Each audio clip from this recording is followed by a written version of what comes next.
নাগরিক টেলিভিশনের নিয়মিত আয়োজন সংবাদ বিশ্লেষণে আপনাদের স্বাগত। দর্শক, আমাদের সাথে আজ রয়েছেন নাগরিক টেলিভিশনের বিশেষ প্রতিনিধি আমার সহকর্মী সাইদ আরমান।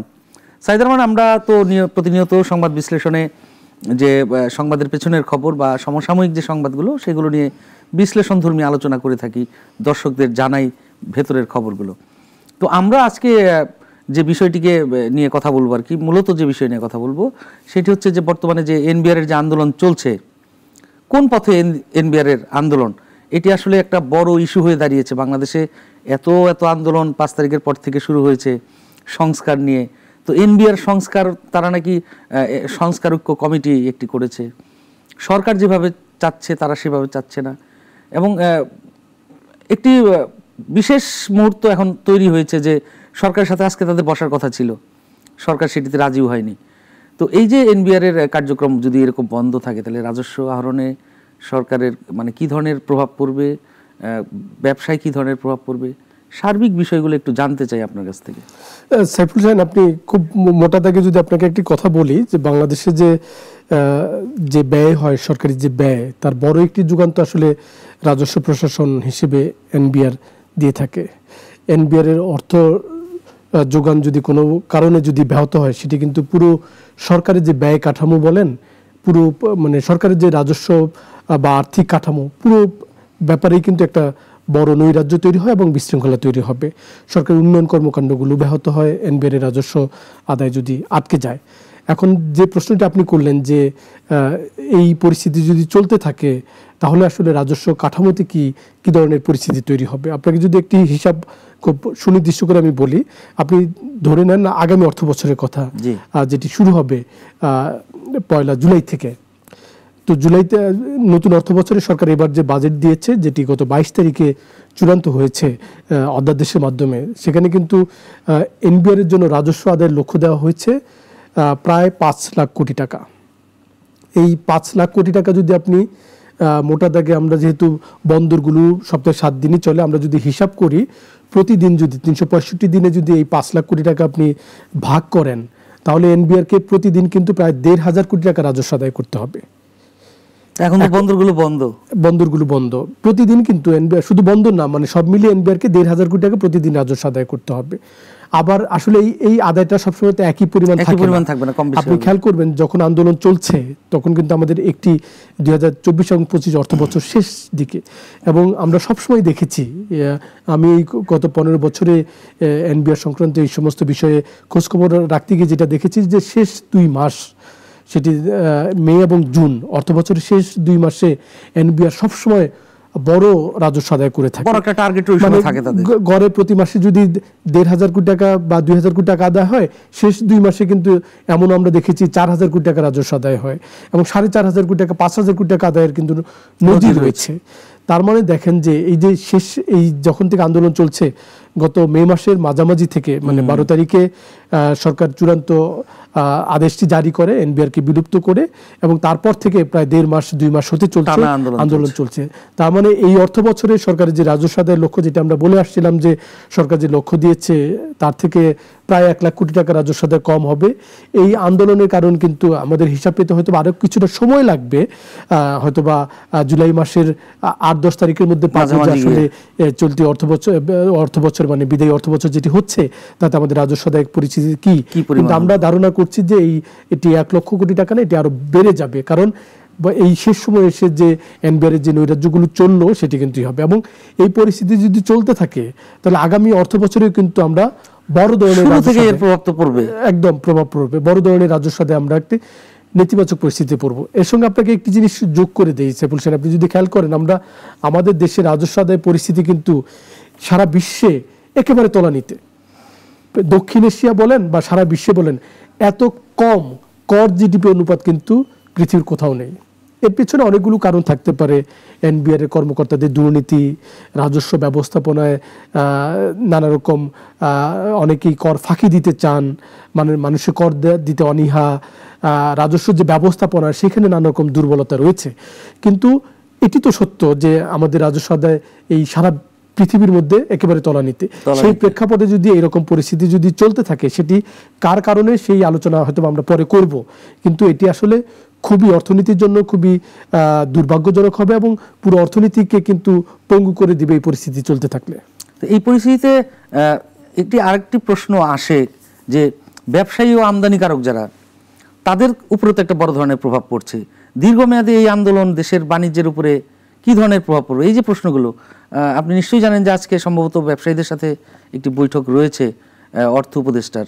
তো আপনার কাছে কি মনে হয় যে ব্যবসায়ীরা আসলে এটি নিয়ে গতকালকেও কথা বলেছেন, তাদের দিক থেকে কি ধরনের কথা আসছে? আপনি যদি হিসাব করেন সাইফুল শাহীন, আপনি আমাদের যদি আমদানি এবং রপ্তানি বাণিজ্য যদি আমরা চিন্তা করি বাংলাদেশের, তাহলে কিন্তু বন্দরগুলো সচল রাখা খুবই জরুরি। যদি আপনি রপ্তানির চিত্র যদি আমি আপনাকে বলি, আমরা প্রতি বছর প্রায় রপ্তানি করি $45 বিলিয়ন কাছাকাছি। সেবার বাইরে যদি আমরা পণ্য রপ্তানির কথা বলি, আমদানিও করি বড় অঙ্কের। এই যে মানে বৈদেশিক বাণিজ্য, সেটি আমদানি বলেন রপ্তানি বলেন, সেটি কিন্তু চরমভাবে কিন্তু আক্রান্ত হচ্ছে। আপনি খেয়াল করেছেন যে এই প্রেক্ষাপটে কিন্তু যারা ব্যবসায়ী, বাংলাদেশের বড় ব্যবসায়ী যে নেতারা রয়েছেন, ব্যবসায়ী সংগঠনগুলো রয়েছেন, তারা কিন্তু আমরা দেখলাম যে একটি সংবাদ সম্মেলন করলেন এবং তারা কিন্তু সেখানে একটি হিসাব সুনির্দিষ্ট করে আমরা দেখলাম যে তৈরি পোশাক রপ্তানিকারকদের পক্ষ থেকে বলা হয়েছে যে প্রতিদিন গড়ে প্রায় 2500 থেকে 2600 কোটি টাকা বাণিজ্য ব্যাহত হচ্ছে। এটি রপ্তানির ক্ষেত্রে, আবার আমদানির ক্ষেত্রেও কিন্তু ব্যাহত হচ্ছে। সেই কারণে কিন্তু তারা এই যে রাস্তায় নামলেন। এখন এনবিআর এর কর্মকর্তারা তো কমপ্লিট শাটডাউনে রয়েছেন। কিছুদিন তারা আন্দোলন করেছেন, একটা নির্ধারিত সময়ে তারা অফিস করেছেন, সেবা দিয়েছেন, কিন্তু এখন কমপ্লিট শাটডাউনে রয়েছেন এবং এই কমপ্লিট শাটডাউনের কারণে কিন্তু পুরো কার্যক্রম একেবারে স্থবির হয়ে পড়েছে। বন্দরগুলো বন্ধ রয়েছে, কাস্টমস বন্ধ রয়েছে, এনবিআর যে সদর দপ্তর বলেন সেগুলো বন্ধ রয়েছে, এনবিআর সারা দেশের যে শাখাগুলো অফিসগুলো রয়েছে সেগুলো বন্ধ রয়েছে, ঢাকায় যে কর অঞ্চলগুলো রয়েছে সেগুলোর সেবাও কিন্তু বন্ধ হয়েছে। সব মিলিয়ে এইভাবে যদি চলতে থাকে আমাদের বৈশ্বিক বাণিজ্যও কিন্তু ব্যাহত হবে এবং এটি কিন্তু আবার বিদেশিদের কাছে একটি খারাপ বার্তা যাচ্ছে। অবশ্যই এমনিতেই বাংলাদেশের, যেটি আমি শুরুতে বলছিলাম, বাংলাদেশের কর কাঠামো নিয়ে, এনবিআর এর হয়রানি নিয়ে যারা বিদেশি বিনিয়োগকারী বলেন, দেশি বিনিয়োগকারী বলেন, তাদের কিন্তু অনেক অভিযোগ রয়েছে, অসন্তোষ রয়েছে। যদিও এনবিআর এর লোকজন নিজেদেরকে অনেকে ফেরেস্তা মনে করে, কিন্তু বাস্তব সত্য কিন্তু অন্যরকম। এটি এনবিআর এর কর্মকর্তাদের অনেকের ভালো কর্মকর্তা রয়েছে, সেটা তাদেরকে আলাদা করে আমি একটি কথা বলি। আজকে আমি যখন এনবিআর এর কার্যালয়ের সামনে যখন ছিলাম, তখন কিন্তু একজন পথচারী বলতেছিলেন যে এনবিআর এর লোকজন আন্দোলন করছে, তারা রাস্তায় বসছে, কিন্তু আপনারা খেয়াল করবেন যে তারা কোন গাড়ি থেকে নামতেছে। এই যে তারা বড় বড় গাড়ি ব্যবহার করেন, অনেকেই কিন্তু দামি গাড়ি ব্যবহার করেন, অনেক প্রথম সারিতেই কর্মকর্তা বা কয়েক বছর চাকরি করেছেন, সিনিয়র কর কমিশনার, উপকর কমিশনার, যারা আসলে এত বিলাসবহুল গাড়ি কেনার কথা না। অনেকের হয়তো বা পারিবারিক কারণে থাকতে পারে, কিন্তু মানুষের কিন্তু একটু সন্দেহ রয়েছে। এবং আমি খেয়াল করছিলাম যে 2 দিন ধরে ফেসবুকে একটি আলোচনা হচ্ছে যে যদি কারো কর দিতে হয় বছরে 2 লাখ টাকা, ঘুষ দিতে হয় 30,000 টাকা।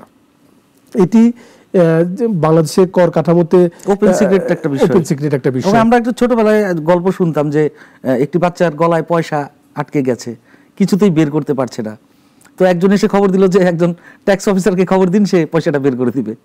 মানে সমাজের ভিতরেই কিন্তু অনেক আগে থেকেই যে তাদের যে অবস্থান বা তাদের সম্বন্ধে মানুষ যা জানে, আসলে কি পরিস্থিতি এরকম?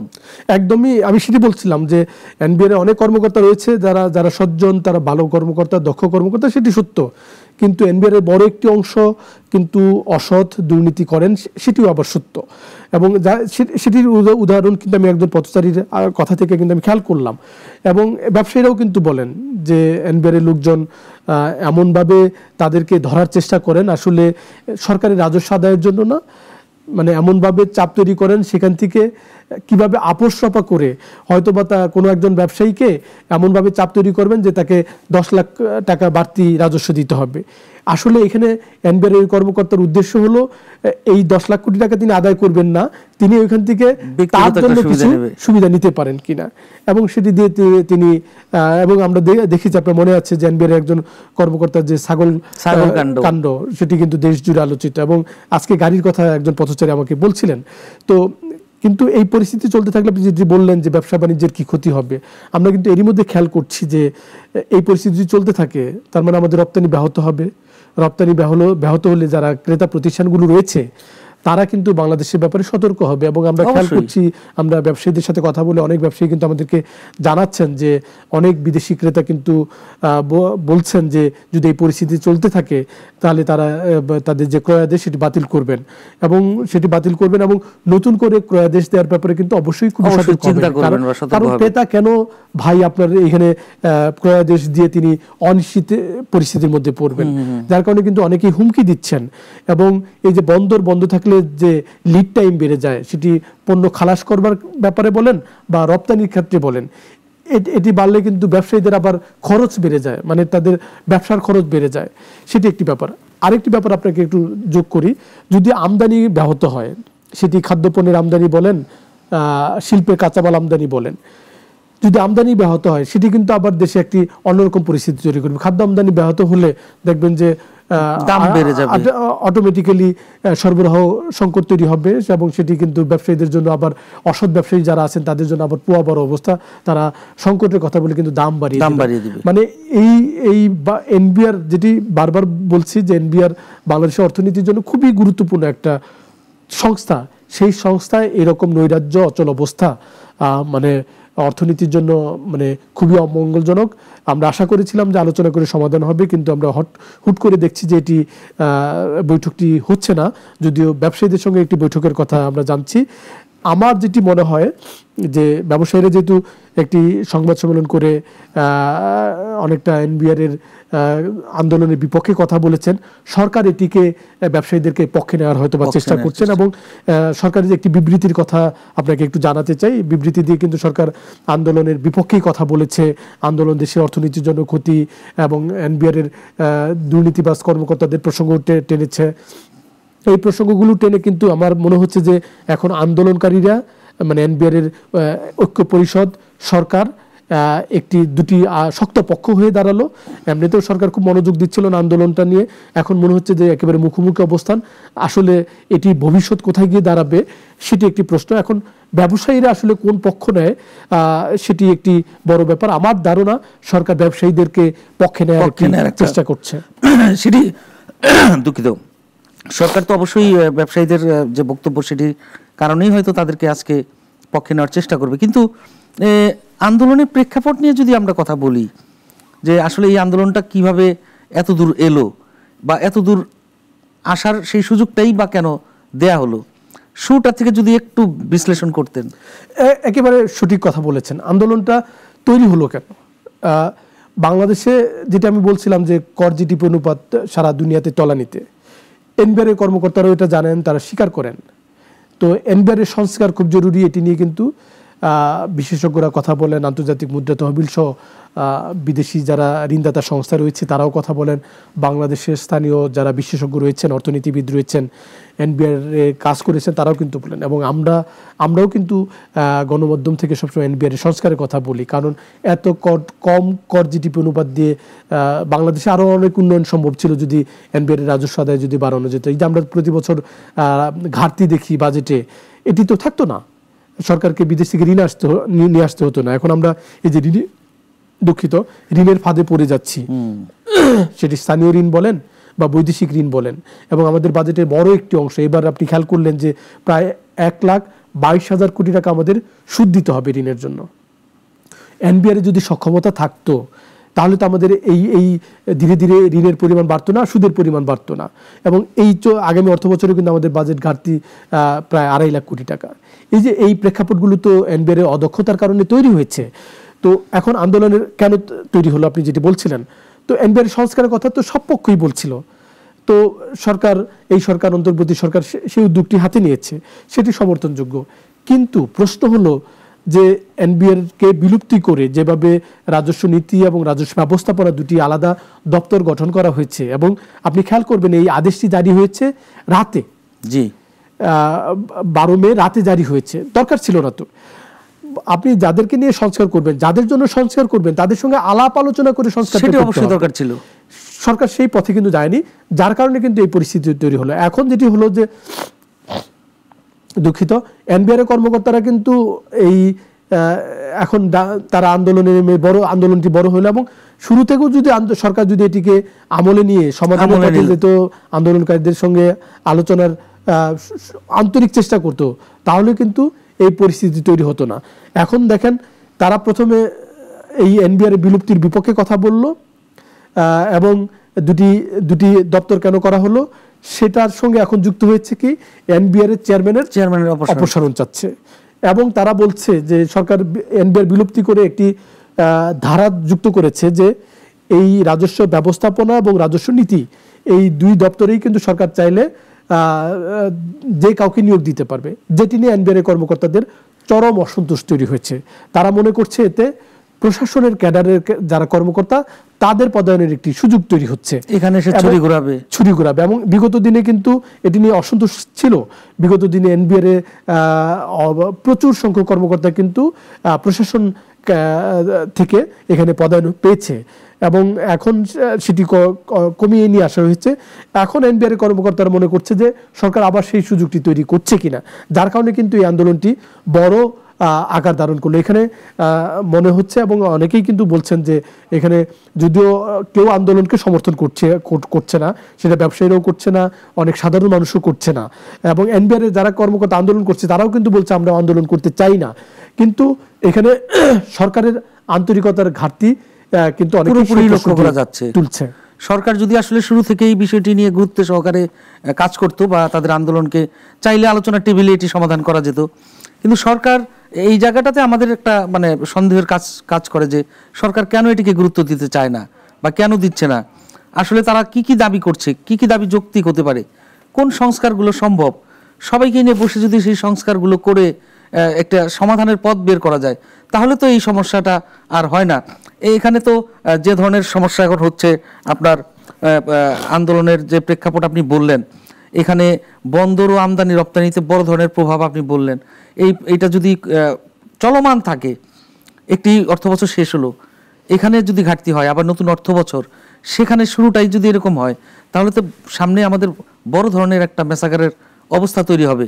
তো আমরা যদি এই আন্দোলনের আরও কিছু দিক নিয়ে আলোচনা করতে চাই, যে তাহলে সরকার আসলে কি ভাবছে, তারা এই মুহূর্তে তাদের সাথে তারা যেটি চাচ্ছিল, কালকেও আন্দোলনকারীদের সাথে আমরা কথা বলেছিলাম, তারা বলছিল তারা সরকারের সাথে বসতে চায়। আজকে জানি, আপনিও জানেন যে আজকে বসার কথা ছিল, আমরা শুনলাম সচিবালয়ে বসবে, হঠাৎ করে উপদেষ্টা পরিষদে সিদ্ধান্ত এলো যে তাদের সাথে বসবে না। আপনার কাছে কি মনে হচ্ছে, কেন বসতে চাচ্ছে না, কেন তারা তাদেরকে পক্ষ বানালো এই অবস্থাতে? উপদেষ্টা পরিষদের বৈঠকের আলোকে কিন্তু আমরা দেখলাম যে একটি বিবৃতি দেওয়া হয়েছে, যেখানে স্পষ্ট করা হয়েছে যে এই আন্দোলনের সঙ্গে তারা বৈঠক করবে না, সেটি বলছে না, আন্দোলনের বিপক্ষে কিন্তু তারা কথা বলছে। এবং উপদেষ্টা পরিষদের কিন্তু বলছে যে কিছু মানে দুর্নীতিবাজ কর্মকর্তা এই আন্দোলনকে বেগবান করছে বা নেতৃত্ব দিচ্ছে, এমন কথা বলা হয়েছে। যার কারণে কিন্তু এটি আমার কাছে মনে হচ্ছে যে এই আন্দোলন পরিস্থিতিটি আরও নাজুক হবে। মানে আলোচনার আমরা কিন্তু দুপুর পর্যন্ত যখন দেখছিলাম যে উপদেষ্টা পরিষদের অর্থ উপদেষ্টার দপ্তর থেকে 4টার বৈঠক চূড়ান্ত করা হয়। এর মধ্যে আরেকটি খবর আপনাকে বলি, আমি আরেকটি জায়গায় জেনেছিলাম যে আন্দোলনকারীদের সঙ্গে কিন্তু সরকার ব্যবসায়ীদের একটি বৈঠকের কথা ছিল, তো সেটিও হয়তোবা বাতিল হয়েছে। মানে এখন উপদেষ্টা পরিষদ যেহেতু একটি স্পষ্ট অবস্থান নিয়ে ফেলেছে যে আন্দোলন তারা আইনি মোকাবেলা করবে, এমন কথাও কিন্তু বিবৃতি। এখানে আসলে কি এই যে সরকার যে বলছে যে দুষ্ট কিছু কর্মকর্তা কর্মচারী এই কাজটি করছে, তাহলে দুষ্ট এই কর্মকর্তা কর্মচারীরা এতটাই শক্তিশালী, সারা বাংলাদেশে শাটডাউন করে দিল, তাহলে ভালো রাখি সেখানে প্রতিবাদ করতে পারছে না, সরকারের পক্ষ হয়ে কোনো দল সেখানে দাঁড়াতে পারছে না। আর তারা যদি আইনি প্রক্রিয়ায় যায়, এদের বিরুদ্ধে কি ধরনের ব্যবস্থা নেওয়ার সুযোগ রয়েছে? সরকার হয়তো বা বল প্রয়োগ করবার কথা বলছে কিনা আমি জানি না, তার বাইরে আমি আর কোনো পদক্ষেপ কিন্তু আসলে দেখছি না। অথবা যারা আন্দোলন করছে তাদেরকে মানে রাষ্ট্রবিরোধী কর্মকাণ্ড, সরকারি কাজে বাধা, এইগুলোকে আলোকে হয়তো বা চাইলে সরকার ব্যবস্থা নিতে পারে। আমরা কিন্তু দেখছি যে গত কয়েকদিন ধরে কিন্তু এনবিআর এর যে মূল ফটক সেটি কিন্তু তালা দেয়া। আজও দেখলাম যে পকেট গেট দিয়ে কিন্তু কর্মকর্তা কর্মচারীরা যাতায়াত করছে এবং এনবিআর এর ভেতরে কিন্তু আমরা বিপুল সংখ্যক আইন শৃঙ্খলা রক্ষাকারী বাহিনীর মোতায়েন দেখেছি, সেনাবাহিনীর মোতায়েনও কিন্তু আমরা রাখা হয়েছে। সরকার হয়তো বা একটি শক্ত বার্তা দিতে চায় আন্দোলনকারীদের, কিন্তু আন্দোলন যতটা ছড়িয়ে পড়েছে এই শক্ত বার্তা দিয়ে আসলে এই আন্দোলন আসলে সরকার কতটা দমন করতে পারবে। এবং এরা তো একটি অন্য শ্রেণী, মানে অন্য আন্দোলনগুলোকে আপনি যেভাবে দমন করতে পারবেন এখানে তো সেটি সম্ভব না। কিন্তু সরকার বিবৃতি কিন্তু একেবারে স্পষ্ট করছে যে সরকার আন্দোলনকারীদেরকে দুশ্মন হিসেবে চিহ্নিত করেছে, সরকার আন্দোলনকারীদের রাজস্ব কাঠামোর শত্রু হিসেবে কিন্তু চিহ্নিত করছে। এটি না করে যদি আলোচনার মাধ্যমে যদি সমাধান করত, সেটি কিন্তু রাজস্ব ব্যবস্থাপনার জন্য বলেন, রাজস্ব আদায় বলেন, এবং এই যে অশান্তি পরিস্থিতি তৈরি হয়েছে সেটা কিন্তু কেটে যেত। সেই পথে না গিয়ে গত এক মাসে সরকার আলোচনা করলো না। আমরা দু একবার আলোচনার কথা দেখলাম, এনবিআর এর অবশ্য তখন এনবিআর কর্মকর্তারা সেটি প্রত্যাখ্যান করেছিল। এখন আজকে আলোচনার বড় একটি সুযোগও তৈরি হয়েছিল, কিন্তু সরকার হয়তো বা মনে করছে যে এটি মানে আন্দোলনকারীদের সঙ্গে মাথার মতো কিনা, এমন প্রেক্ষাপট তৈরি হচ্ছে কিনা সেটি হয়তো বা সরকার প্রশ্রয় দিতে চাচ্ছে না। কিন্তু আলোচনার যে কোনো সংকটের সমাধান কিন্তু আসলে আলোচনার হওয়া উচিত এবং সেটি হওয়া দরকার ছিল। আন্দোলনকারীরাও কিন্তু বলছিল যে তারা আসলে রাস্তায় থাকতে চায় না, এই যে ক্ষতি হচ্ছে দেশের, ব্যবসা বাণিজ্যের ক্ষতি হচ্ছে, তারাও কিন্তু সেটি বলছে। মানে মোটা দাগে সংস্কারকে কিন্তু তারা আবার সমর্থনও করছে। আমি দেখছিলাম যে তারা কিন্তু স্লোগান দিচ্ছিল যে আমরা যৌক্তিক সংস্কার চাই, এনবিআর এর সৎকার চাই না। তো যেখানে তো সরকারও সংস্কারের কথাই বলছে, সেখানে আলাপ আলোচনা করলে একটা সমাধান হয়তো বা আসতে পারতো। কিন্তু একটি প্রশ্ন অবশ্য রয়ে যায়, তারা কিন্তু এনবিআর এর চেয়ারম্যানের উপস্থিতি আলোচনায় কিছুটা অনাগ্রহের কথা বলছিলেন, সরকার হয়তো বা সেটি করছে না। এনবিআর এর যারা আন্দোলন করছে তারা কিন্তু মনে করছে যে চেয়ারম্যান আব্দুর রহমান তিনি পতিত সরকারের দোসর ছিলেন, এখন এই সরকারের ঘাড়ের উপরে তিনি চেপে বসেছেন এবং তার কারণে এনবিআর এর আজকের এই নৈরাজ্য তৈরি হয়েছে। সেটিও কিন্তু একটি বড় প্রেক্ষাপট হয়তো বা এই যে আলোচনাটা পণ্ড করবার পেছনে একটা কারণ হতে পারে। আমরা যেটি আলোচনা করছিলাম, আপনি বিরতির আগে যেটি বলছিলেন যে এনবিআর এর চেয়ারম্যানের যে বিষয়টি, আন্দোলনটা ছিল যখন সরকার একটি প্রজ্ঞাপনের মাধ্যমে দুটি সংস্থাকে আলাদা এইভাবে করলো, সেটি একটি আন্দোলনের ইস্যু ছিল। এখন তো তারা তাদের দাবির মধ্যে সবচেয়ে বড় দাবি হচ্ছে এনবিআর এর চেয়ারম্যানকে অপসারণ করা। এই যে চেয়ারম্যানকে অপসারণ করার বিষয়টি নিয়ে তারা বলছে, সেখানে আসলে আপনি বলছিলেন যে যারা প্রশাসন ক্যাডার থেকে আসবে সেটি একটি সমস্যা ছিল। চেয়ারম্যানকে নিয়ে আসলে বড় ধরনের অভিযোগগুলো কি কি? আসলে মানে চেয়ারম্যানকে নিয়ে বড় নালিশটা হলো আসলে এই যে এনবিআর বিলুপ্ত করা হয়েছে, সেখানে চেয়ারম্যানের সংশ্লিষ্টতার কথা কিন্তু তারা বলছে। মূলত দুঃখিত, এনবিআর চেয়ারম্যানকে নিয়ে তাদের অসন্তোষের জায়গাটা কিন্তু এই জায়গা থেকেই তৈরি হচ্ছে। তারা মনে করছে যে এনবিআর এর শীর্ষ নির্বাহী হিসেবে এই যে এনবিআর বিলুপ্তি করা হলো, দুটি আলাদা দপ্তর করা হলো, সেখানে আসলে তিনি তাদের কাছে যে প্রত্যাশিত অবদান রাখবার কথা সেটি তিনি রাখেননি বা সেখানে তিনি ব্যর্থ হয়েছেন। মূলত ওই জায়গা থেকে কিন্তু চেয়ারম্যানের প্রতি তাদের যে অসন্তোষ সেটি তৈরি হয়েছে। সরকার একটি কথা আপনাকে বলি, সরকার একটি কথা বলবার চেষ্টা করছে যে আন্দোলনের নেতৃত্ব দিচ্ছে দুর্নীতিবাজ কর্মকর্তারা। আমরাও কিন্তু বলছি যে এনবিআর দুর্নীতিবাজ কর্মকর্তা নেই এমনটি কিন্তু নয়, বিপুল সংখ্যক দুর্নীতিবাজ কর্মকর্তা রয়েছে। কিন্তু সরকারকে এই বিষয়টি মাথায় রাখা উচিত ছিল যে যখন আন্দোলন তৈরি হবে তখন কিন্তু তারা দুর্নীতিবাজ কর্মকর্তারা একটি সুযোগ নেওয়ার চেষ্টা করবে এবং সেটি হচ্ছেও। আমরা কিন্তু দেখছি যে যারা আন্দোলন নেতৃত্ব দিচ্ছে এখানে পরিচ্ছন্ন কর্মকর্তাদের কিন্তু আমরা দেখেছি রয়েছে, আবার তাদের সঙ্গে যারা দুর্নীতিবাজ কর্মকর্তা রয়েছে, অন্তর্বর্তী সরকার এসে এনবিআর কিন্তু ব্যাপক সংস্কার করেছে, দুর্নীতিবাজ অনেক কর্মকর্তাকে কিন্তু নতুন করে পদায়ন করেছে, বদলি করেছে। তারা কিন্তু এই সুযোগটা কিন্তু নেয়ার চেষ্টা করেছে। তারাও এখন আন্দোলনে এসে মানে অন্য একটা ইস্যুকে পুঁজি করে কিন্তু তারা নিজেরা নিজেদেরকে ফায়দা নেওয়ার কিন্তু সেই রাস্তাটা কিন্তু তৈরি করবার চেষ্টা করছে। এই মিলিয়ে কিন্তু আন্দোলনটা বড় হয়েছে। এখানে দুর্নীতিবাজ কর্মকর্তারাও রয়েছেন, আবার সৎ কর্মকর্তারাও রয়েছেন। এটি মিলিয়ে আসলে আন্দোলনটা কিন্তু বড় হয়েছে। আর আপনি যেটি বলছিলেন যে এনবিআর চেয়ারম্যান, আমরা কিছুদিন কিন্তু দেখেছি তিনি অফিসও করেন নাই যখন আন্দোলন শুরু হয়। তিনি সরকারের অন্য বৈঠকগুলোতে যোগদান করলেও এনবিআর আসেন নাই। মাঝে তারপরে কিছুদিন আসলেন করা নিরাপত্তা প্রহরীর মধ্য দিয়ে, আইনশৃঙ্খলা বাহিনীর ব্যাপক উপস্থিতির মধ্য দিয়ে। এখন আবার গত 2 দিন আপনি জানেন যে কমপ্লিট শাটডাউন চলছে, একেবারে এনবিআর এর সব কার্যক্রম স্থগিত রয়েছে। এখন আবার তিনি অনুপস্থিত। সরকারের যে পতন হলো, নতুন সরকার এলো, অন্তর্বর্তীকালীন সরকার, এইরকম সময়টাতে কিন্তু সবচেয়ে বড় চ্যালেঞ্জ হয়ে দাঁড়ায় দেশের অর্থনৈতিক দিকগুলো। তো আজকে আমরা কিন্তু সেই বিষয়গুলোই দেখছি যে এনবিআর এর মতো প্রতিষ্ঠান আজকে যে অবস্থায় রয়েছে, এটি আমাদের জন্য একটা বড় চ্যালেঞ্জ। সামনের যে বাজেটের কথা বললেন আপনি, বাজেটের ঘাটতি পূরণ, এই গেল বছরের যে ঘাটতি হবে, নতুন বছরের যে ঘাটতি হবে, এটি একটি বড় চ্যালেঞ্জ। যে অবস্থায় আন্দোলনটি রয়েছে, এটি যদি এখনই সরকার নিয়ন্ত্রণ করতে না পারে, এটি যদি সমাধান না হয়, তাহলে সামনে আমাদের জন্য আরও দুঃসংবাদ রয়েছে। পাশাপাশি আপনি নিশ্চয়ই জানেন এবং আপনি নিশ্চয়ই কাজ করছেন যে আমাদের ব্যাংকিং খাত নিয়ে, ব্যাংকিং খাতের অবস্থা কিন্তু একই রকম অবস্থা। সেই 5ই আগস্টের পরবর্তী থেকে আমরা শুনছি যে ব্যাংকগুলোর অবস্থা, আর্থিক যে অবস্থা ব্যাংকের, সব কিছু মিলিয়ে যে ব্যাংকগুলো মার্জারের যে ভালো মন্দ, কোনটা ভালো কোনটা মন্দ, একটু আসলে বিশ্লেষণ যদি করেন কোথায় এসে দাঁড়িয়েছে অবস্থানটা। ব্যাংকিং খাত আসলে তো বিগত সরকারের সময় যে অবস্থা নিয়ে আসা হয়েছে, আসলে কিন্তু পুরো ব্যাংকিং খাত কিন্তু হাবুডুবু খাচ্ছে, এটি সত্য। ব্যাংকিং খাত থেকে বিপুল অর্থ লোপাট করা হয়েছে, ঋণের নামে বের করে নেওয়া হয়েছে, বিদেশে পাচার করেছে স্বার্থান্বেষী মহল, এটি সত্য। এবং যার কারণে কিন্তু পুরো ব্যাংক ব্যবস্থা কিন্তু নড়বড়ে হয়ে পড়েছে। অন্তর্বর্তী সরকার এসে আমরা দেখলাম যে পুরো ব্যাংকিং খাত সংস্কারে কিন্তু নতুন গভর্নর বেশ কিছু পদক্ষেপ নিলেন। 13টি ব্যাংকের বোর্ড তিনি পুনর্গঠন করেছেন, কিন্তু সেই বোর্ড পুনর্গঠন নিয়েও যদিও কিছুটা প্রশ্ন রয়েছে, আমি সেই আলোচনাটা আপনাকে সংক্ষেপে করব। এখন আমরা দেখছি সংস্কার, ব্যাংকিং খাতেও কিন্তু একটি সংস্কার প্রক্রিয়াই বলতে পারেন চলছে।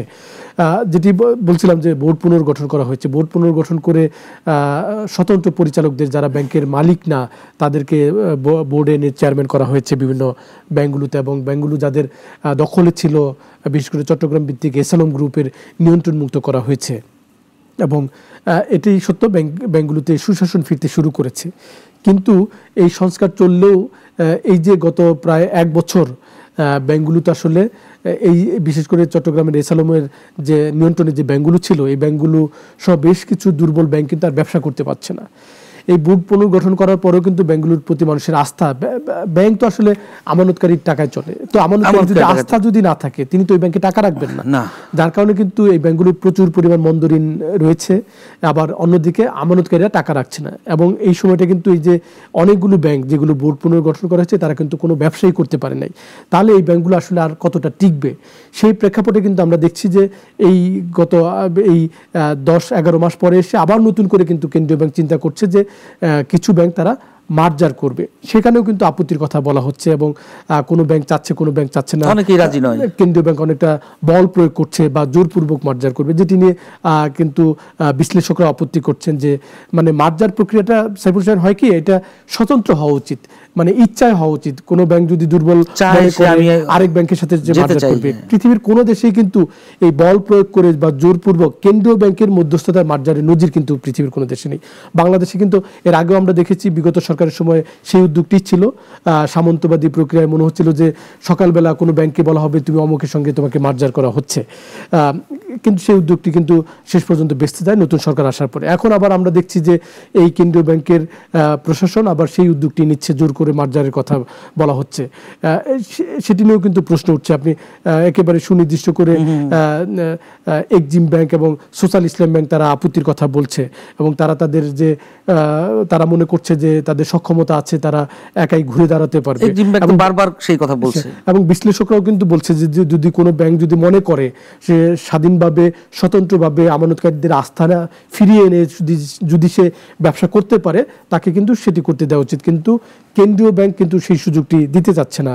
এবং এখানে আরেকটি আলোচনা কিন্তু হচ্ছে যে আমরা বিগত দিনে যেমন দেখেছি যে ব্যাংকিং খাতে একটি গোষ্ঠী, সরকারের সমর্থক গোষ্ঠী যারা ছিলেন তারা ব্যাংকিং খাত নিয়ন্ত্রণ করেছেন বা পুরো ব্যাংকিং ব্যবস্থায় একটি নিয়ন্ত্রণ প্রতিষ্ঠা করেছেন, কিছু ব্যাংকের মালিকানা নিয়েছেন। এখন কিন্তু একটা আবার আলোচনা হচ্ছে যে নতুন কোনো গোষ্ঠী কি আসলে মার্জারের নামে এই ব্যাংকগুলো নিয়ন্ত্রণ নিতে চাচ্ছে কিনা। এবং এটিও আলোচনা হচ্ছে যে একটি ব্যাংকের চেয়ারম্যান ফার্স্ট সিকিউরিটি ইসলামী ব্যাংক মান্নান সাহেব, যিনি ইসলামী ব্যাংকের এমডি ছিলেন এবং বিগত সরকারের সময় যাকে জোরপূর্বক পদত্যাগ করতে হয় এবং বিদেশে চলে যান, তিনি এখন ফার্স্ট সিকিউরিটি ব্যাংকের চেয়ারম্যান হয়েছেন। মনে করা হচ্ছে যে তাকে কেন্দ্র করে আসলে এই যে 5টি ব্যাংক মার্জার করে তাকে চেয়ারম্যান করা হবে, এই আলোচনা কিন্তু শোনা যাচ্ছে। সব মিলিয়ে ব্যাংকিং খাতেও একটা অস্থির পরিস্থিতি চলছে, কারণ কেন্দ্রীয় ব্যাংক বারবার এই মার্জারের কথা বলছে, যার কারণে এই ব্যাংকগুলো কিন্তু আবার আমানতকারীদের আস্থা ফিরিয়ে এনে যে কিছুটা ঘুরে দাঁড়াবে সেই সুযোগ কিন্তু পাচ্ছে না। নতুন করে আবার আমানতকারীদের মধ্যে সংকট তৈরি হচ্ছে। এই ব্যাংকগুলো বিদেশি যে সমস্ত ব্যাংকের সঙ্গে ব্যবসা করে তারা নানা রকম প্রশ্ন করছে, দেশে এই ব্যাংকগুলো যে গ্রাহক রয়েছে তারা কিন্তু নানা রকম প্রশ্ন তুলছে। বিশেষ করে এক্সিম ব্যাংকের বোর্ড কিন্তু ব্যাপক আপত্তি করছে, কারণ এই ব্যাংকটি যে এখনকার যে চেয়ারম্যান হিসেবে রয়েছেন তিনি অবশ্য স্বতন্ত্র পরিচালক না, তিনি শেয়ার হোল্ডার এবং এই ব্যাংকে অনেক দিন তিনি এই ব্যাংকের উদ্যোক্তাদের একজন। তিনি কিন্তু বারবার বলবার চেষ্টা করছেন, সংবাদ মাধ্যমে কথা বলছেন যে তিনি গত 8 মাসে দায়িত্ব নেওয়ার পরে ব্যাংকটি অনেকটাই ঘুরে দাঁড়িয়েছে, আমানত বাড়ছে, বৈদেশিক বাণিজ্যের পরিস্থিতি ভালো। এবং এটি কিন্তু সত্য, আমরা যদি পরিসংখ্যান দেখি এক্সিম ব্যাংকের কিন্তু বৈদেশিক বাণিজ্য খুবই দারুণ এবং বাংলাদেশের যে বৈদেশিক বাণিজ্যের যে সমস্ত ব্যাংক খুব ভালো করছে তার মধ্যে কিন্তু এক্সিম ব্যাংক ভালো অবস্থানে রয়েছে। তাই এক্সিম ব্যাংকের চেয়ারম্যান কিন্তু মনে করছেন যে এই বৈদেশিক বাণিজ্যকে ব্যাহত করবার জন্য হয়তো বা এই শক্তিটাকে ব্যবহার করার জন্য হয়তো বা অন্য দুর্বল ব্যাংকগুলো তাকে সঙ্গে নিতে চাচ্ছে। তাহলে এই খেলাফি ঋণগুলোর কি অবস্থায় আছে এখন? এই ব্যাংকিং এর বড় একটা প্রবলেম।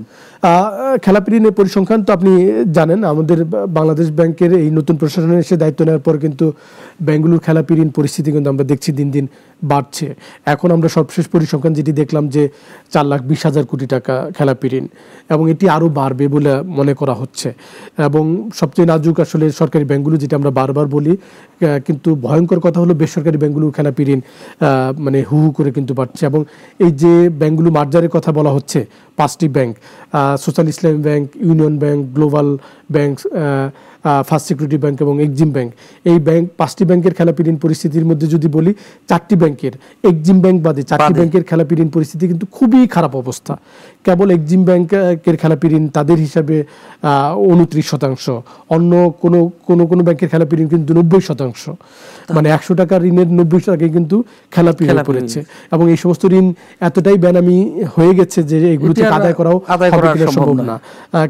কেবলমাত্র সোশ্যাল ইসলামী ব্যাংকের পরিস্থিতি কিছুটা তুলনামূলকভাবে ভালো, আর এই 5টা ব্যাংকের মধ্যে সবচেয়ে ভালো অবস্থানে কিন্তু এক্সিম ব্যাংক, এবং তাদের আদায়ও আমরা দেখছি যে পরিসংখ্যান যেটি তারা প্রকাশ করছে বা জানা যাচ্ছে নানা প্রক্রিয়ায় তা ভালো রয়েছে। আর সবচেয়ে যেটি খারাপ, যেটি বলছিলাম যে সরকারি ব্যাংকগুলোর এখনই মানে কেন্দ্রীয় ব্যাংকের নিরীক্ষার বাইরেই তারা যেটি স্বীকার করছে তাদের খেলাপি ঋণ 46%। তো আমরা মনে করি যে কেন্দ্রীয় ব্যাংক যদি এখানে স্বতন্ত্র শক্তিশালী নিরীক্ষা চালায়, এদের খেলাপি ঋণ কিন্তু 80% ছাড়িয়ে যাবে। সেই প্রশ্নটি কিন্তু অনেক বিশ্লেষক এখন করছেন যে ধরেন এক্সিম ব্যাংকের খেলাপি ঋণ 29%, সেই ব্যাংকটি আপনি মার্জার করে দিচ্ছেন একটি ব্যাংকের সঙ্গে, অন্য ব্যাংকের সঙ্গে, তাহলে সরকারি ব্যাংকগুলোর খেলাপি ঋণ যদি বাংলাদেশ ব্যাংকের নিরীক্ষায় যদি 80% হয়, সরকার তো আসলে নিজের ব্যাংকগুলোই তো চালাতে পারছে না, তাদেরকে কিভাবে নিয়ন্ত্রণ করবে? সরকারি যে ব্যাংকগুলো আপনি যদি খেয়াল করেন, এটি কিন্তু সত্য, সরকারের যে ব্যাংকগুলো রয়েছে, জনতা, অগ্রণী, রূপালী, বেসিক, বিডিভিএল, কৃষি, রাকাব, সরকার তো এই ব্যাংকগুলোই আসলে চালাতে পারছে না। এই ব্যাংকগুলোতে দুর্নীতির শেষ নেই, অনিয়মের শেষ নেই, লুটপাটের শেষ নেই। সরকার তাহলে এই ব্যাংকগুলোকে নিয়ে সরকারের কি চিন্তা? সরকার তো আমরা নানা সময় দেখেছি এখানে অর্থের যোগান দিয়েছে, সরকার নিজের ব্যাংকগুলোই যেখানে ঠিক করতে পারে না, সেখানে আসলে দিন শেষে এই ব্যাংকগুলো আসলে কতটা ঠিক হবে, এবং যদি কোনো ভালো ব্যাংকে যদি নষ্ট করে দেওয়া হয় সেটি কিন্তু ভবিষ্যতে প্রশ্ন উঠবে, এবং এখনো প্রশ্ন উঠতে পারে। বিশ্লেষকরা যেহেতু অনিয়ার কথা বলছেন, শেয়ার হোল্ডাররা যেহেতু অনিয়ার কথা বলছেন, এই ব্যাংকে যারা শেয়ার হোল্ডার তারা যদি না চায় যে আমি কোনো ব্যাংকের সাথে মার্জার হব, আপনি কিন্তু ব্যাংক তো জোর করে সেটি করতে পারেন না। না না, কিন্তু সব আলোচনার পেছনেই যে আসলে আমাদের মূল যে খবর, যে রেভুলেশন মানে অভ্যুত্থান, গণ অভ্যুত্থান যেটি হলো, আমাদের জুলাই অভ্যুত্থানের কথা আমরা বলছি, সেটি কিন্তু 1 বছর আমাদের সেই 2024-এর জুলাই থেকে 25-এর জুলাই, এবং এই জুলাইয়ের 1 তারিখ থেকে 36 দিন একটা কর্মসূচি সরকারিভাবে সিদ্ধান্ত হয়েছে যেটি পালন করবে বর্তমান সরকার, এবং 36 সদস্যের একটি কমিটিও করা হয়েছে এই কর্মসূচির জন্য, যেটির প্রধান হিসেবে রয়েছেন ডক্টর মোহাম্মদ ইউনূস এবং সাংস্কৃতিক উপদেষ্টা এবং মুক্তিযুদ্ধ বিষয়ক উপদেষ্টা, দুজন রয়েছেন এটির মূল সমন্বয়ক হিসাবে। তো এই আজকে উপদেষ্টা কমিটির যে সভা ছিল, সেই সভায় কিন্তু এই বিষয় নিয়ে আলোচনা হয়েছে। তো সেখানে কিছুদিন ধরেই কিন্তু আলোচনা হচ্ছিল যে আপনার 16ই জুলাইকে শহীদ দিবস, জুলাই শহীদ দিবস, এবং 5 আগস্টকে গণ অভ্যুত্থান দিবস, এবং আরেকটি তারিখ নিয়ে কথা হয়েছিল 8 আগস্ট নিয়ে, যে এটিকেও একটি বিশেষ দিবস হিসাবে, সেটির কিন্তু প্রতিবাদ করেছিল এনসিপি এবং জামায়াত ইসলামী। তো আজকে সরকার সেই সিদ্ধান্তটি দিয়েছে, তারা 8 আগস্টকে কোনো আনুষ্ঠানিকভাবে বিশেষ কোনো দিবস হিসেবে রাখছে না, 16ই জুলাইকে জুলাই শহীদ দিবস এবং 5 আগস্টকে গণ অভ্যুত্থান দিবস হিসেবে তারা পালন করবে। এই যে দিবসগুলো পালন হবে এবং সারা মাসব্যাপী পালন হবে, আমাদের যে আন্দোলন সংগ্রাম, তার পরবর্তী যে রাজনৈতিক অবস্থা কি দেখছেন আসলে, যে নির্বাচন নিয়ে রাজনীতি, আপনি গতকালকের ইসলামী আন্দোলনের যে সমাবেশ হলো, সেখানে বিএনপি ছাড়া বাকি সব দলগুলো কিন্তু, ইসলামী সব দল ছিল, পাশাপাশি অন্যান্য দলগুলোও ছিল, তাদের যে আলোচনার বিষয়, তারা যে কথা বলছে, যে নির্বাচনের কথা বলছে, সরকার যে নির্বাচনের কথা বলছে, বিএনপি যে নির্বাচনের কথা বলছে, আপনার কাছে কি মনে হচ্ছে যে এটা কি ধীরে ধীরে একটি অন্যরকম পরিস্থিতি তৈরি করছে? দেশে আসলে কি হবে? আইন শৃঙ্খলা পরিস্থিতিরও যে অবস্থা, এই মুরাদনগরের কুমিল্লায় যে ঘটনা ঘটলো, আরও কিছু ঘটনার খবর আমরা শুনেছি, সব কিছু মিলিয়ে কি মনে হচ্ছে আপনার কাছে, বলেন। প্রথমে আসলে কুমিল্লার মুরাদনগরে যে ঘটনা প্রসঙ্গ আপনি টানলেন, এটি আসলে পুরো জাতির জন্য দুঃখজনক। যদিও আমরা দেখছি যে আইন শৃঙ্খলা রক্ষাকারী বাহিনী খুব তড়িৎ পদক্ষেপ নিয়েছে, কিন্তু যে ঘটনাটি আমরা দেখলাম, আমি আমার জীবনে আসলে এমন দৃশ্য দেখব বাংলাদেশে সেটি কিন্তু কল্পনা করিনি। আমি এটির জন্য কোনো সরকারের দায় দিচ্ছি না, কিন্তু এটি অস্বীকার করবার কোনো সুযোগ নেই। এখানে পুরো আইন শৃঙ্খলা পরিস্থিতির যে কিছুটা দুর্বল, তার কিন্তু এটি বড় প্রমাণ, কিন্তু এটি স্বীকার করতে হবে। আমি অত্যন্ত দুঃখ প্রকাশ করছি, এবং এটি আপনি খেয়াল করবেন যে সারা দেশের মানুষকে কিন্তু ব্যথিত করেছে, এবং আমরা সামাজিকভাবে আইন শৃঙ্খলা পরিস্থিতির বাইরেও আমরা সামাজিকভাবে আমরা মানবিকভাবে মানুষ হিসেবে যে আমাদের কতটা পচন হয়েছে বড় নজির কিন্তু আমরা দেখলাম। সেটি একটি প্রেক্ষাপট। আইন শৃঙ্খলা পরিস্থিতির কথা বলছিলেন, এরকম আরও অনেক ঘটনা কিন্তু আমরা সামাজিক যোগাযোগ মাধ্যমে, মূলধারার গণমাধ্যম হয়তো বা তাৎক্ষণিকভাবে পৌঁছাতে পারছে না, কিন্তু সামাজিক যোগাযোগ মাধ্যমে কিন্তু আমরা অনেক নতুন নতুন ঘটনার কথা জানছি। আপনি যেটি বলছিলেন যে বাংলাদেশে একটি নতুন রাজনৈতিক পরিস্থিতি হোক, সুশাসন ফিরুক, সেটি তো আমরা চেয়েছি, একক কর্তৃত্ববাদ না থাকুক, সেটি কিন্তু মানুষ চেয়েছে। তারই চূড়ান্ত ফল কিন্তু আমরা 36 জুলাই বলি বা সরকার পতনের মধ্য দিয়ে যেটি আমরা পেলাম। এখন আপনি যেটি বলছিলেন যে এই যে সরকার জুলাই শহীদ দিবস পালন করবে, তারপরে গণ অভ্যুত্থান দিবস পালন করবে, নতুন বাংলাদেশ দিবস যেটি 8 তারিখ অন্তর্বর্তী সরকারের ডক্টর মোহাম্মদ ইউনূস যেদিন দায়িত্ব নেন, সেটিকে নতুন বাংলাদেশ দিবস হিসেবে পালন করবার একটি উদ্যোগ, এবং জুলাই মাসকে স্মরণীয় করতে মাসব্যাপী কর্মসূচি। এটি তো রাজনৈতিক মহলে নানা মতই থাকবে, আলোচনাও হবে। এখন হয়তো বা প্রেক্ষাপট আলোচনা হচ্ছে না, নতুন প্রেক্ষাপট আসলে এমন আলোচনা কিন্তু হতেই পারে, বা রাজনৈতিক যারা প্রতিপক্ষ তৈরি হবেন তারা কিন্তু এটি বলবেন। আপনি খেয়াল করবেন যে আমরা কিন্তু বিগত দিনেও এই ধরনের দিবস পালনের একটি সংস্কৃতি আমরা দেখেছি, বিগত সরকারের দেখেছি, এবং শতবর্ষ পালন করেছে শেখ মুজিবুর রহমানের জন্মদিন উপলক্ষে ছুটি এগুলো কিন্তু আমরা দেখেছি। তো কিন্তু এখন প্রেক্ষাপট হলো নতুন রাজনৈতিক বন্দোবস্তের কথা যখন আমরা বলছি, আমরা পুরনো সংস্কৃতিকে নতুন মোড়কে সেটি লালন পালন করব কিনা বা এটি সমর্থনযোগ্য কিনা, সেটি হয়তো বা আরও কিছুটা সময় লাগবে। দেশের মানুষের এই প্রতিক্রিয়াটা আমাদের কাছে তখন হয়তো বা আসবে। কিন্তু এইগুলো যে প্রশ্ন উঠবে না এই মুহূর্তে কিন্তু উড়িয়ে দেওয়ার সুযোগ নেই। আর আপনি যেটি বলছিলেন যে নির্বাচনী সংস্কৃতি আইনশৃঙ্খলা পরিস্থিতির সাথে সম্পৃক্ত করছিলেন, এটি তো সত্য। আমরা এবং বারবার এই আলোচনায় বলেন বা অন্য যে কোনো আলোচনায় কিন্তু আমরা একটি কথা বলি, বাংলাদেশে একটি মানে শান্তি ফিরিয়ে আনতে, আইনশৃঙ্খলা পরিস্থিতি ঠিক করতে, বিনিয়োগ পরিস্থিতি ঠিক করতে, অর্থনীতি ঠিক করতে যাই বলেন, ঠিক আছে, এই যে কুমিল্লা মুরাদনগরে যেটি হলো, এমন নেককারজনক পরিস্থিতি যাতে না হয় এর জন্য কিন্তু আসলে একটি নির্বাচিত রাজনৈতিক সরকার দরকার। কেন দরকার? তাদের নানা রকম বদনাম থাকতে পারে, কিন্তু গণতান্ত্রিক সরকারে কিন্তু কিছুটা বাড়তি প্রতিশ্রুতি, এই সরকারের প্রতিশ্রুতি নেই সেটি আমি বলছি না, কিন্তু গণতান্ত্রিক সরকার কিন্তু বাড়তি কিছু প্রতিশ্রুতি মানুষের কাছে থাকে, এবং তার কিন্তু দায়বদ্ধতার জায়গা থেকে তাদের এটি করতে হয়। এই যে আজকের এই ঘটনা, আমরা কুমিল্লার যে এসপি তিনি একটি বিবৃতি দিয়েছেন, তার বিবৃতিটি নিয়েও কিন্তু সমালোচনা হচ্ছে।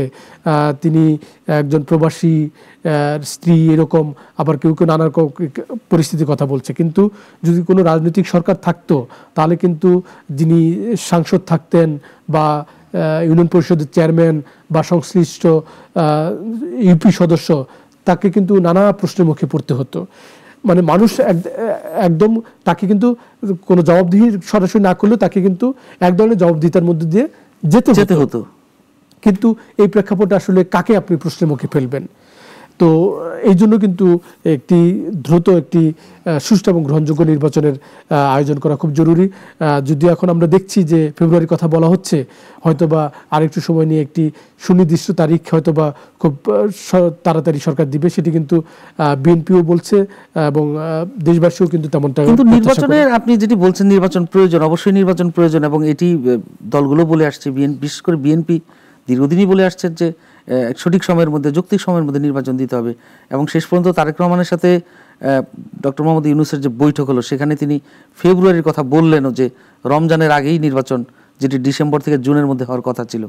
কিন্তু এখন পরিস্থিতি যেটি দাঁড়াচ্ছে, আপনি যদি গত কয়েকদিনের রাজনৈতিক দলগুলোর মধ্যে এনসিপির সার্জিস আলমের বক্তব্য শুনে থাকেন, যে তিনি যেটি বলছেন যে সংখ্যানুপাতিক নির্বাচন চায় দেশের মানুষ, এই জায়গাগুলোতে তো আসলে একমত হওয়ার কোনো আমি কোনো দেখি না, কোনো কারণ দেখি না। বিএনপি কখনোই সংখ্যানুপাতিক কেন, কোনো পদ্ধতির পিয়ার পদ্ধতি বলছে জামাত ইসলামী এবং ইসলামী আন্দোলনের যারা ইসলামী দলগুলো, তাদের ইয়েতে বলছে যে তারা পিয়ার পদ্ধতির নির্বাচন চায়।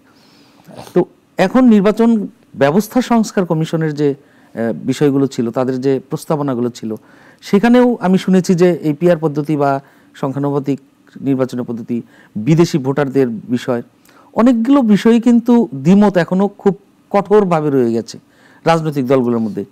তো সেইগুলো কি আসলে, এবং আমরা এমনও খবর শুনছি যে অনেকেই বলে যে নির্বাচন হলে বিএনপি ক্ষমতায় আসবে, নির্বাচন হলে বিএনপি ক্ষমতা। বিএনপি অনেক বড় রাজনৈতিক দল বাংলাদেশে, তাদের বড় একটি ভোটার রয়েছে দেশের বিভিন্ন, পুরো দেশে আমি যদি চিন্তা করি যে অনেক একটা শতাংশ ভোটার, আওয়ামী লীগ যেরকম একটি বড় দল, তার একটা অংশ ভোটার তাদের, বিএনপি একটি বড় দল, সেইখানে জামাত আর এনসিপি তো একদমই নতুন একটি দল। এনসিপি তো এই মুহূর্তে নির্বাচন করলে আসলে কতগুলো আসন পাবে বা কি পরিমাণ ভোট আছে আমি জানি না, কিন্তু সাধারণ মানুষই সেটা ভালো বলতে পারবে।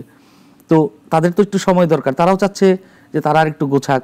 তারা মাত্র নিবন্ধনের জন্য আবেদন করেছে, তাদের নিবন্ধন হবে দল, প্রত্যেকটা থানায় থানায় তাদের কমিটিগুলোকে চাঙ্গা করতে হবে, মানুষের কাছে যেতে হবে, সেই অবস্থান তৈরি করতে হবে। তাদের তো এত এই পুরনো রাজনৈতিক দলগুলোর পাশাপাশি তাদেরকে অবস্থানে আনাটাও তো একটা সময়ের ব্যাপার। তো যেভাবে আলোচনা হচ্ছে, এতে করে তো সন্দেহ বাড়ছে যে আসলে কি হতে যাচ্ছে। বিএনপি অনেকেই বলছে, আমি যাদের সাথে কথা বলি রাজনৈতিক বিশ্লেষকদের সাথে, তারাও কিন্তু বলছে যে বিএনপি ক্ষমতায় আসবে কিনা, বা জামাত আর এনসিপি মিলে অন্যান্য দলগুলো জোট করছে কিনা, এটি কিন্তু একটি আসলে একটা ঘোলাটে পরিস্থিতি তৈরি হয়েছে। তো যাই হোক, আজকে যে আলোচনাগুলো আমরা করলাম, নিশ্চয়ই এর মধ্যে থেকে যদি বিশ্লেষণধর্মী আলোচনায় দর্শকদের উপকার হয়ে থাকে, সেটি আমাদের চাওয়া, যে পরবর্তীতে আমরা আবারও নানা বিষয় নিয়ে আলোচনা করব। আপনাকে অনেক ধন্যবাদ আমাদের সাথে থাকার জন্য। প্রিয় দর্শক, এই ছিল আমাদের আজকের আয়োজনে। পরবর্তীতে অন্য কোনো দিন অন্য কোনো অতিথিকে নিয়ে আবারও দেখা হবে। সে পর্যন্ত সবাই ভালো থাকুন, সুস্থ থাকুন। আল্লাহ হাফিজ।